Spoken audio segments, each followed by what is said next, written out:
계속해서 올해 우리 교회에 주신 이제 교회 표어와 성경 말씀을 가지고 함께 은혜를 나누고 있는데요. 뭐 다들 기억하고 계시겠지만, 네, 지난 시간에 했던 설교 내용들 한번 짧게 좀 복습 좀 한번 해볼게요. 첫 번째로는요, 기억나시죠? 네. 보이지 않는, 보이는 열매가, 내 눈에 보여지는 그 열매가 나와 우리 교회를 무너지지 않게 해주는 게 아니고요. 잘 보이지는 않지만, 내 눈에 얼른 들어오지는 않지만, 뿌리가 튼튼해야 무너지지 않는다. 이런 얘기 했습니다. 그리고 두 번째로는요, 그럼 대체 그 뿌리가 무엇이냐? 무너지지 않도록 해주는 그 뿌리가 뭐다냐? 라는 질문 가지고 한번 생각해 봤어요. 다름 아닌 말씀을 행동하는 것. 하나님이 우리에게 주신 말씀을 가지고 행동하는 것이 뿌리라고 얘기했습니다. 그래서 우리가 주신 말씀을 가지고 행동할 때 어떠한 거센 비바람의 행동이 우리를 무너뜨리려고 하더라도 행동에는 행동, 하나님 말씀을 행동함으로 우리는 무너지지 않을 수 있다라고 얘기를 했습니다. 바로 지난주에. 감사합니다. 항상 늘 처음 듣는다는 표정, 또 새로운 은혜가 있다는 표정으로 들어주셔서 너무 감사해요. 그리고 여러분 앞으로는 이어서요, 계속해서 앞으로는 좀 이런 얘기들을 나눠보려고 해요. 그렇다면 행동에는 행동, 우리를 무너뜨리려는 그 비바람의 행동에 우리가 무너지지 않고 버텨내게 이기게 해주는 그 우리의 튼튼한 뿌리, 반석이 되는 말씀의 행동들에는 어떤 행동들이 있는지를 좀 살펴보려고 합니다. 특별히요, 올해 우리에게 주신 마태복음 7장 말씀을 포함해서 앞장인 마태복음 5장부터 7장까지에 나오는 말씀들에 나오는 그 행동의 비법들을 좀 살펴보려고 해요. 기대되시죠? 전혀 기대 안 된다는 표정들이신데 그래도 할 거예요. 그런데 이제 방금 얘기 드렸던 마태복음 5장부터 7장까지의 말씀들을 가지고서 보통 이렇게 말을 해요. 한번 따라서 해주세요. 산상수훈. 네, 쌍쌍수훈. 중국말 아니에요. 산상수훈. 이게 무슨 뜻이냐면요, 그러니까 예수님이 사람들을 데리고 산으로 데리고 올라가셨어요. 그리고 산에서 가르쳐주신 교훈들이다 해서 이제 줄여가지고 네 글자로 산에서 가르쳐주신 교훈들, 줄여서 산상, 산 위에서 수훈, 이제 교훈, 가르쳐주신 교훈, 이런 뜻인 거예요. 5장 1절 2절 말씀 한번 보시죠. 예수께서 무리를 보시고 산에 올라가 앉으시니 제자들이 나온지라 입을 열어 가르쳐 이르시되 라고 하면서 시작합니다. 마태복음 5장부터 7장까지 그 말씀들을 가지고서 우리가 우리를 무너지지 않도록 튼튼하게 지켜주고 버텨내게 해주는 그 뿌리로 어떤 행동의 말씀들을 주셨는지를 앞으로 살펴보겠다라는 거예요. 그리고 오늘은 첫 번째 시간으로 이 행동을 우리의 뿌리로 심어보려고 합니다. 한번 다 같이 이것도 따라서 해주시겠어요? 다 같이 따라서 해주세요. 가난해지자. 시작. 가난해지자. 첫 번째로 우리에게 알려주신 행동의 말씀 비법은 바로 가난해지라는 거예요. 마태복음 5장 3절에서 12절까지의 말씀을 보시면 매 절마다, 말씀의 매 절마다 뭐하는 자는 복이 있나니, 뭐하는 자는 복이 있나니, 이런 복이 있을 것이다 라는 말씀이 3절부터 12절까지 계속해서 나옵니다. 근데요 여러분, 우리 예수님이 정말 확실히 센스가 있는 분이다 싶은 게 뭐냐면, 왜냐하면 이 산상수훈을 시작하자마자, 그러니까 사람들이 너무나 좋아라 하는 복에 대한 얘기를 꺼내셨다는 거예요. 복 받는 거 싫어하는 사람이 누가 있겠어요? 그쵸? 복 받기 싫으세요? 늘 얘기해드리지만 그러면 저를 주세요. 제가 대신 받으려니까. 보세요, 이렇게 얘기하니까 분위기 싸해지는 거. 내 복은 내가 받아야지 뭔 욕심내냐고. 여러분, 우리는요 누구나 다 복 받고 싶어요. 복 받는 거 당연히 좋아한다고요. 그래서 우리가 매년 연말 연초가 되면, 또 곧 있으면 이제 설날 명절도 다가오는데, 우리가 이 새해가 되면 또 설날 세배할 때 인사로 뭐라고 인사하죠? 새해 복 많이 받으세요. 더 숙일까요? 네, 많이 받으세요. 지금 미리 세배한 겁니다. 세뱃돈 설날 때 주시면 돼요. 미리 했어요. 여튼간에 우리가요 그만큼 복 받는 거 무진장 좋아한다고요. 복 받는 거요 무진장 관심 많아요 우리가. 그런데 역시나 센스가 넘치시는 우리 예수님. 자, 이제부터 산상수훈, 너희들한테 귀한 좋은 도움이 될 만한 가르침을 말해줄 테니까 잘 들어보라고 하면서 바로 시작하신 얘기가 바로 사람들이 좋아할 만한, 사람들이 혹할 만한 복 얘기를 꺼내셨다는 거예요. 자, 여기까지는 좋아요. 복 얘기 나왔으니까요. 그런데 여러분, 사람 말은 어디까지 들어가야 된다고요? 끝까지 들어가야 된다고요. 우리 예수님 말도 그래요. 끝까지 들어봐야 돼요. 마태복음 5장 3절 오늘 우리에게 주신 말씀 다시 한번 봅니다. 심령이 가난한 자는 복이 있나니 천국이 그들의 것이미요 라고 했어요. 자, 이 말씀 때문에 제가 앞서서 여러분한테 따라서 하시라고까지 한 거예요. 가난의 시작은. 보세요. 사람 말 끝까지 들어봐야 된다고 하는 것처럼 예수님 말씀도 끝까지 들어봐야 한다니까요. 복에 대한 얘기를 한다고 할 때까지는 좋았단 말이에요. 야, 역시 예수님 따라다니는 길만 난다. 역시 예수님 믿어야 복 받는 거예요. 나 잘 따라왔다고. 가만히 있어 보자고. 뭔 복 받는 비법을 알려주시나. 한번 잘 들어보자. 로또 번호 6개 알려주시나. 잘 들어보자고. 이런 마음에 설레는 이제 기대의 마음으로 사람들이 예수님의 말을 듣지 않았을까 싶어요. 우리도 그렇잖아요. 여러분, 우리가 이상형이라는 게 있어요. 내가 좋아하고 원하는 그런 모습, 그런 얼굴, 뭐 그런 걸 우리가 보통 이상형이라고 하잖아요. 그래서 한번 여쭤보고 싶더라고요. 우리 특별히 결혼하신 분들인데 지금 살고 있는 남편, 아내, 여러분과 같이 사는 그 인간이 어떻게 여러분의 이상형이었나요? 혹시 이상형이랑 결혼하신 분 계세요? 알겠습니다. 굳이 뭐 뻔한 걸 물어보냐고. 당연히 지금 사는 인간이 혹은 전에 같이 살았던 그 인간이 먼저 천국 보내신 분들도 계시니까 아무튼 내 이상형이랑 딱 맞는 사람인데 뭘 뻔한 걸 물어보냐고. 그래서 지금 대답들을 안 하시는 거죠? 네, 감사합니다, 집사님. 네, 아멘 집사님밖에 없어요. 슬픈 아멘처럼 들려 어떻게 큰일났네. 심심한 위로의 말씀을 드립니다. 근데 뭐 어쩌겠어요. 여러분이 고르신 건데 누굴 탓해요? 그냥 그때 내 눈가락 뽑아버리고 싶다고. 시간만 돌릴 수 있다면 기도하고 주님의 위로를 구하세요. 어쩔 수 없어요. 근데 여러분 정말 죄송해서 어떡할까 싶은데 저는 이런 얘기 드리고 싶어요. 왜냐면 저는 이상형이랑 결혼을 했거든요. 참고로 제 이상형은요, 잘 들으셔야 돼요. 제 이상형은 이랬어요. 일단요, 얼굴이 세상에서 제일 이쁜 여자여야 됐어요. 그런데 자기 얼굴이 이쁘다는 걸 모르는 겸손한 여자여야 됐어요. 거기다가 얼굴도 이쁜데 마음씨도 이뻐야 돼요. 거기다가 남편이요, 자기 남편이 노래를 더럽게 못하고요, 음정 박자를 아주 자기 맘대로 창조하고 노래를 부를 때마다 또 틀릴까봐 조마조마한 그런 노래 실력을 갖고 있는데 남편이 그 노래의 실력을 기가 막히게 가려줄 피아노 실력을 갖고 있는 여자가 제 이상형이거든요. 어머나, 그런데 그런 이상형을 만났지 뭐예요? 그게 바로 지금 저랑 같이 살고 있는 제 아내 여자예요. 죄송한데 이럴 때 그냥 고개 한번 끄덕끄덕 해주세요. 목사 한번 살려준다 생각하시고 고개 끄덕끄덕, 고개 끄덕끄덕, 그쵸? 고개, 감사합니다. 네, 복 받으실 거예요. 복 많이 받을지어다. 네, 여러분, 제가 진짜 드리고 싶은 얘기는 이거예요. 저는 제 이상형이랑 결혼했다라는 얘기를 드리고 싶은 것도 맞고요. 그런데 우리가 바라고 기대하고 원했던 예수님의 어떤 그런 모습, 예수님의 이상형은 이런 게 아니었냐라는 거예요. 복 받는 비법을 알려주신다고 하면서 대뜸 뭐 가난해야 복 받을 수 있다는, 전혀 와닿지도 않는, 아니 오히려 들었을 때 쓴질만 나는 있다고 말씀을 하시는 예수님이 우리의 이상형은 솔직히 아니잖아요. 솔직히 저는 그렇지 않거든요. 그런 말씀을 하시는 예수님이 저의 이상형은 아니에요, 솔직히. 우리가 기대하고 원하는 예수님의 이상형 모습은 솔직히 어떤 모습이에요?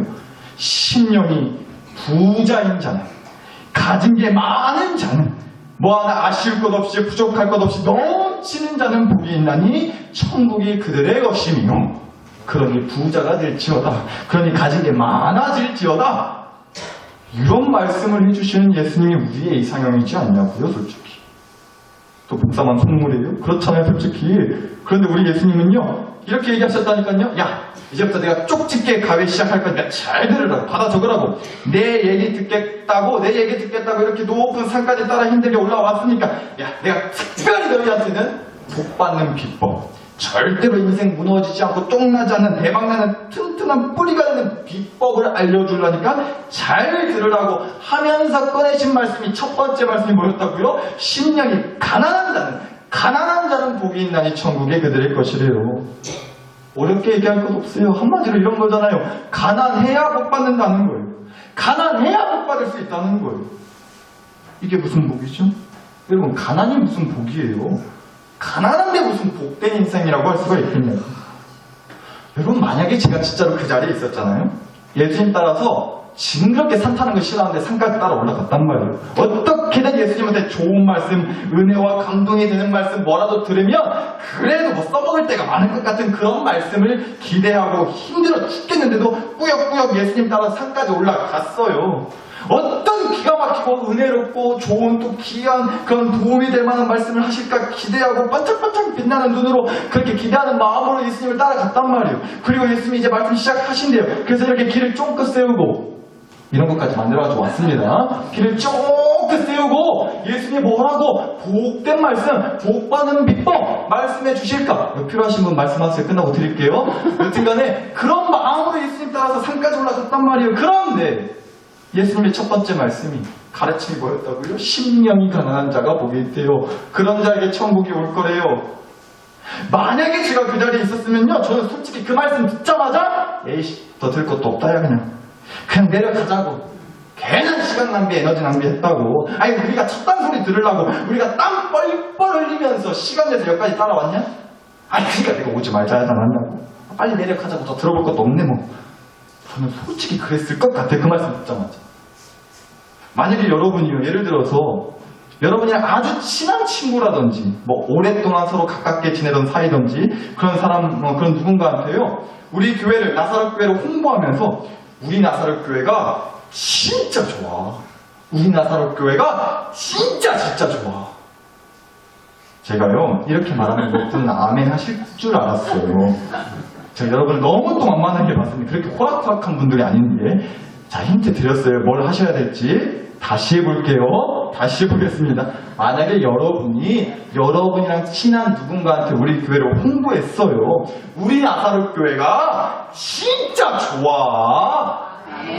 진짜 좋아.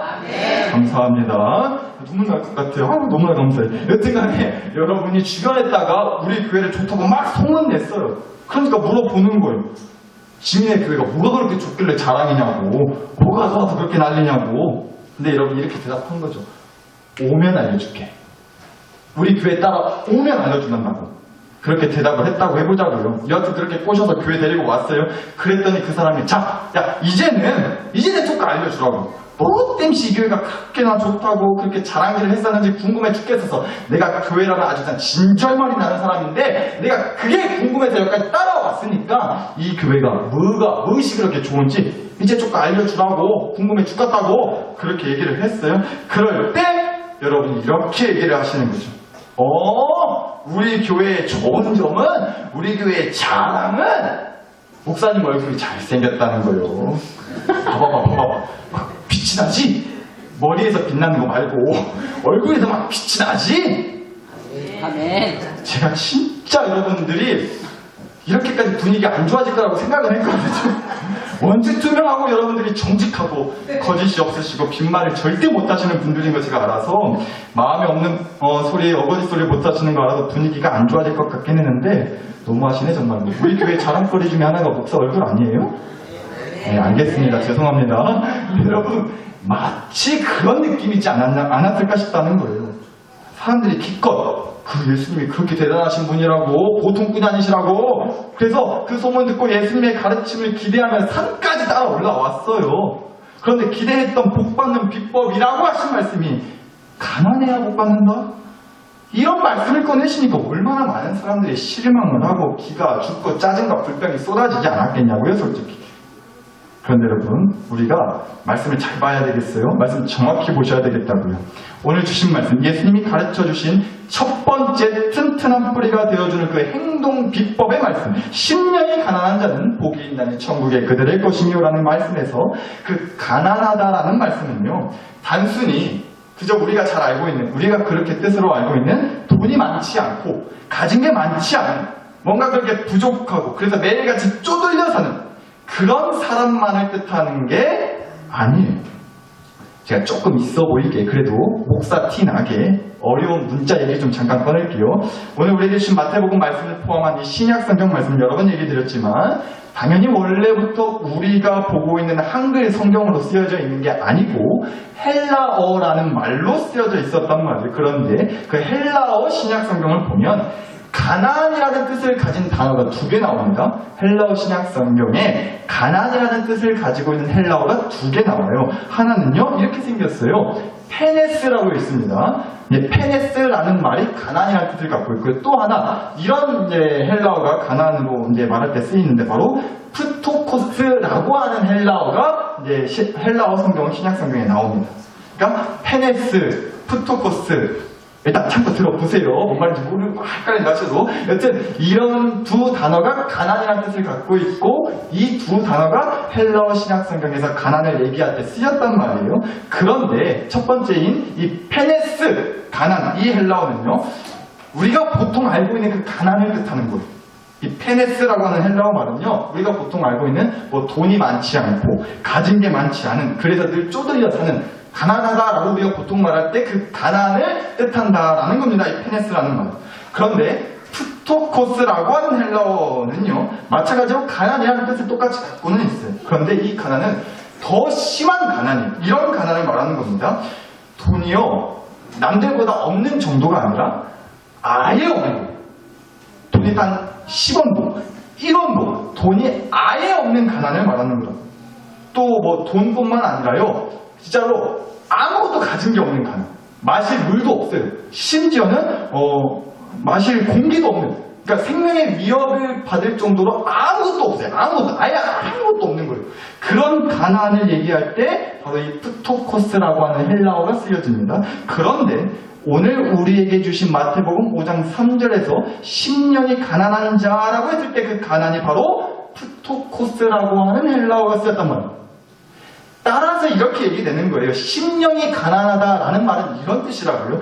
하나님, 저는 아무것도 가진 게 없는 사람입니다. 저는 제 힘으로 아무것도 할 수 없는 사람입니다. 저는 제 힘으로 열매를 거둘 수 있는 게 하나도 없는 사람이에요. 저는 제 힘으로 뿌리를 내리고 뿌리를 뻗을 힘도 없는 사람이에요. 저는요, 아무것도 아니에요. 저는 능력이 하나도 없어요. 라는 걸 깨닫고 인정한 사람이 바로 심령이 가난한 사람이라는 얘기예요. 그런데 예수님은요, 그런 사람한테 복이 있대요. 그런 사람한테 천국이 임한대요. 너무 이상하지 않아요? 이건 세상에서 하는 말이랑 완전히 좀 반대잖아요. 아니, 할 수 있는 게 하나도 없는데 어떻게 그런 인생이 복받은 인생이라고 할 수 있죠? 남들보다 조금 부족하고 없이 사는 정도가 아니에요. 아예 아무것도 가진 게 없다니까요. 어떻게 그런데 그런 사람에게 천국이 임할 수 있죠? 이상하단 말이에요. 여러분도 솔직히 그렇잖아요. 돈이 남들보다 없어서 그런 거지 돈이 아예 없는 건 아니잖아요. 돈 1,000원짜리 한 장도 없으신 건 아니잖아요. 우리가 뭐 소위 돈이 많은 부자들처럼 매일같이 비싼 소고기를 그냥 가격표도 안 보고 그냥 내가 먹고 싶은 만큼 사 먹고 싶은 만큼 그렇게 살 수 있는 거, 그리고 뭐 밥 한 끼에 30만원, 40만원 하는데 가서 밥을 드시면서 이 만나고 비싼 걸 우리 목사님도 사드리면 얼마나 좋을까? 라고 생각을 하시고, 그 생각은 안 하시는구나. 뭐 그렇게 돈 걱정 없이 돈을 정말 물처럼 펑펑 쓸 수 있는 형편은 아니지만 우리가 솔직히 그래도 우리가 그렇다고 돈이 아예 한 푼도 없는 건 아니잖아요. 1,000원짜리 한 장이 없어서 100원짜리 하나가 없어서 또 그렇게까지 어렵진 않잖아요. 그러니까 뭐가 됐던 간에 남들보다 많지 않아서 그렇지, 우리가 더 많이 갖고 있지 않아서 그렇지 아예 아무것도 없지는 않다는 거예요, 우리 중 누구도. 그런데 말씀에서 나오는 가난한 자라는 건요, 아예 정말 아무것도 없는 거라니까요. 아무것도 가진 게 없는 사람을 말하는 거라고. 그런데 어떻게 그 사람한테 천국이 임하는 복이 있다고 하실 수가 있냐는 거예요. 예수님이 현실을 너무 몰라서, 너무 현실이랑 동떨어진 분이라서 이런 얘기를 하시는 걸까요? 그렇지가 않다는 거예요. 여러분, 제가 늘 얘기 드립니다. 우리 예수님은요, 누구보다 현실적인 분이세요. 그래서 가장 현실적인 도움을 주시는 분이 우리 예수님이시라고요. 여러분, 제가 전에도 한번 이런 얘기 드렸었는데 정말 저는 진짜 이해가 안 됐는데, 가끔 가다가 이런 고약한 질문을 하는 사람들이, 인간들이 있어요. 특히 저 같은 남편들한테. 당신 만약에 엄마랑 아내랑 부인이랑, 엄마랑 부인이랑 물에 빠지면 누구부터 구할 거야? 라는 질문이에요. 이따가 질문하는 고약한 인간들이 있다니까요. 근데 참고로 저희 어머니도 제 아내도 저한테 절대로 이런 질문하지 않습니다. 왜냐하면 둘 다 제가 수영을 전혀 못한다는 걸 알고 있기 때문에 우리가 알아서 헤엄쳐 나올 테니까 괜히 구하려는 생각 말고 들어오지 마라. 괜히 침댄다. 들어오지 말라고. 네 목숨이나 잘 간수하라고. 두 여인 다 저의 수영 실력을 너무 잘 알고 있어서 그런 질문을 하진 않는데. 근데 여러분 만약에 누가 여러분한테 특히 우리 남편 성도님들 누가 여러분한테 엄마랑 아내가 물에 빠지면 누구부터 구할 거냐고 물어본다면 뭐라고 대답을 하시겠어요? 제가 이 질문에 대한 답을 전에도 한번 알려드렸습니다. 까먹으셨을까봐 다시 알려드려요. 이런 거 설교 시간에 알려주는 목사 잘 없다고요. 귀 쫑긋 세우고 잘 들으세요. 우리 남편 성도님들 이렇게 대답하시면 돼요. 만약에요 그 질문을 엄마가 했다.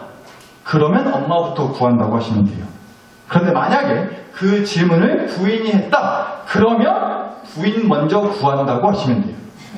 그런데 여러분 세상이 그렇게 호락호락하지 않아요. 만만치 않죠. 그 두 여인이 엄마와 아내가 둘이 같이 있는데 동시에 물어볼 수 있어요. 그럴 수 있죠? 그럼 빼도 박도 못하는 거예요. 한 명은 고를 수가 없어요. 그럴 때는 이렇게 대답하시면 돼요. 교회 목사님한테 물어보고 알려줄게 라고 제 이름을 파시면 돼요. 그리고 저한테 전화를 거는 척 하시고 연기를 하세요. 목사님이 바쁜가 어째 전화를 안 받는다고 하고 넘어가시면 되겠습니다. 목사 이름 팔라고 알려드리는 거예요. 제가 이렇게 총대 맬 줄 아는 목사입니다. 꼭 그렇게 써먹으시길 바래요. 근데 안타깝게도 하필 이 자리에 엄마도 아내도 함께 있는 남편분들이 계세요. 그럼 제가 지금 알려드린 방법을 써먹을 수 없잖아요. 그럴 때 하나님 이름 파는 거예요. 기도해보고 대답해 주겠다고 하세요. 그렇죠? 하여튼 그런 고약한 질문을 하는 인간들이 있다고.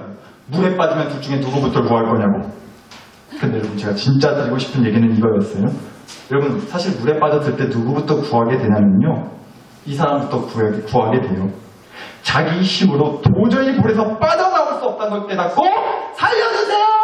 살려주세요! 하고 외치는 사람 먼저 구하게 된다는 거예요. 그쵸?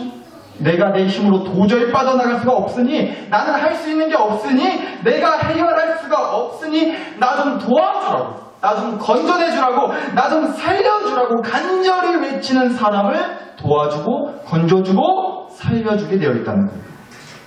우리 예수님이 바로 그 얘기를 하신 거예요.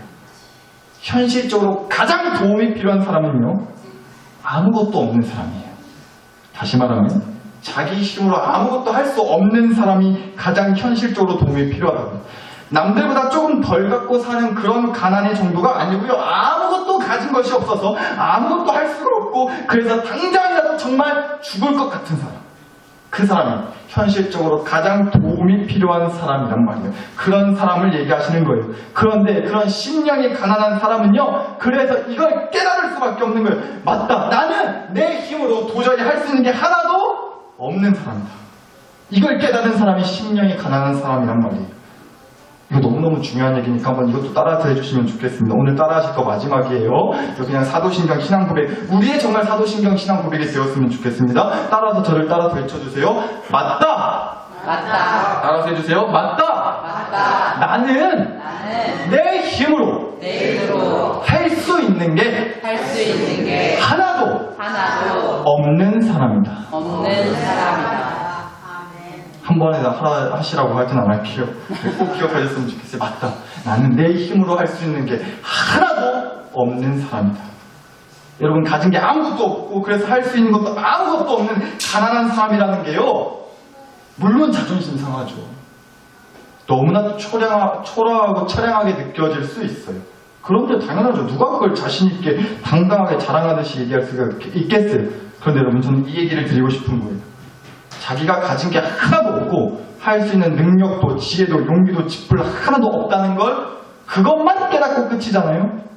그러면 진짜 스스로 불쌍하고 초라하게 느끼는 인생으로 끝나는 거예요. 나는 참 가진 게 하나도 없는 처량한 사람이다 라는 것까지만 깨달으면 정말로 그렇게만 깨닫고 끝나는 인생이라고요. 그런데 거기에서 한 발짝 더 나가세요. 그러니까 나는 하나님한테 살려주세요, 도와주세요 라고 해야 되겠다고. 그러면 하나님이 나를 가장 먼저 건져주시고 도와주시고 살려주실 거라고 이 믿음의 한 발짝을 내딛는 가난한 사람은요, 예수님이 약속하셨단 말이에요. 천국이 임하는 복을 받게 될 거라고요. 가난한 인생에서 부자가 되는 인생이 되었다고 천국인 게 아니고요. 가난한 인생인데 하나님이 살려주시는 인생이라서 천국이 된다는 얘기예요. 그러면 저는 확신합니다. 우리 입술에서도 이 믿음의 고백이 흘러나오게 될 거라고 저는 믿어요. 시편 40편 17절의 고백이요. 나는 가난하고 궁핍하오나 주께서는 나를 생각하시오니 주는 나의 도움이시오 나를 건지시는 이시라. 이 고백을 입에 머금고 있는 사람이라면 그 사람의 인생은 절대로 무너지지 않는 인생이 될 거라고 저는 믿습니다. 여러분, 제가 이런 얘기를 들었어요. 어느 교회 사모님이요, 그러니까 이제 자기 남편이 목사인 거죠. 자기 남편이 교회에서 설교를 할 때면 이 사모님이 설교 중간에 계속 이런대요. 설교 중간에 아멘 아멘 아멘 아멘 아멘 아멘 아멘 아멘 아멘 4연속 콤보를 한다는 거예요. 그것도 솔직히 남들이 들었을 때 딱히 아멘할 만한 그런 말을 한 것도 아닌데 중간에 툭 하면 자기 남편 설교하는데 중간에 아멘 아멘 아멘 아멘 이렇게 크게 아멘 아멘 아멘 누구보다 열정적으로 그렇게 한다는 거예요. 그래서 이 사모님 아들이 자기 엄마한테 물어봤다는 거예요. 엄마는 아빠 설교를 수없이 많이 들었는데 아직도 아빠 설교가 그렇게 은혜로워? 아니, 아빠 설교에 누구보다 열정적으로 아멘 아멘 아멘 아멘 하는 자기 엄마한테 그렇게 이제 아들의 질문을 했다라는 거죠. 그런데 이 엄마가요, 그 교회 사모님이요, 이렇게 대답을 했다고 합니다. 아니, 솔직히 니네 아빠 설교 별거 들을 만한 거 없어.